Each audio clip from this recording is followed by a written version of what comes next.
The cross. It's the central emblem of the Christian faith. We see it as such because it's the place where we believe that God decisively dealt with the problem of sin. It's where His judgment fell hardest upon His only begotten Son, where we see in graphic terms what sin ultimately creates. The pain, the heartache, the curse, and the death that Jesus experienced is such a dramatic demonstration to us of what sin ultimately does.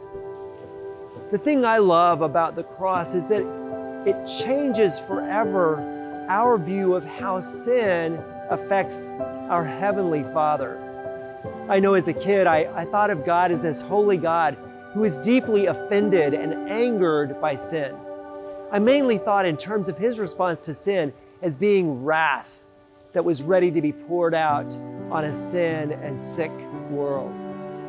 But in the cross, I've learned to understand that God's hatred of sin lies not in the fact that sin is unjust or evil or ugly or gross, not that it's nasty or dirty, but sin promotes devastation. It leads to destruction and ultimately to death. That's why God hates it. And any of us who have suffered because of sin have the opportunity to hate it in the same way that Jesus hates it, the same way that God hates sin.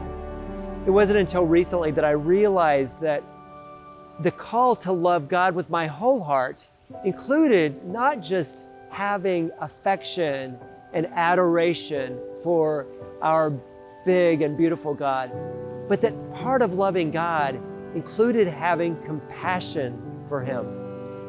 When Jesus came to the earth, He started out His life in a helpless condition where Mary was moved with compassion toward her little baby to draw him close and to wipe his tears and to feed his hungry cries. He ended His life as well in a place of absolute and total need. He was helpless and hopeless hanging on the cross. And when we look to the cross, we all have the opportunity to feel compassion, not for just Jesus as He's hanging there, but to feel compassion for the Father who was watching. I know as a dad myself, the most intense suffering I think I've felt has been watching one of my children in pain. And in those moments that Jesus hung on the cross, not only was Jesus in agony, so was His Father. Looking to the cross reminds us that God's love cost Him to the infinite degree. That the cross shows us just how far God would go to love us well and to receive us, to forgive us, and to deal with sin. So when you look to the cross, remember that this was the point of God's need, His powerlessness, His helplessness. As God watched on, His every impulse must have been to rescue His Son from suffering and pain. And yet He constrained Himself for love. Looking to the cross, we can open our hearts to God. We can feel the love that He has for us, but also feel compassion for a Heavenly Father whose love for us led Him to the absolute desolation of watching His Son suffer and die. Some theologians believe that God looked away from the cross because He couldn't stand to be in the presence of sin. But because we know that Satan himself can enter the presence of God, as he did in the story of Job, I wonder if the reason God looked away was because He just couldn't stand the sight of His Son suffering without intervening.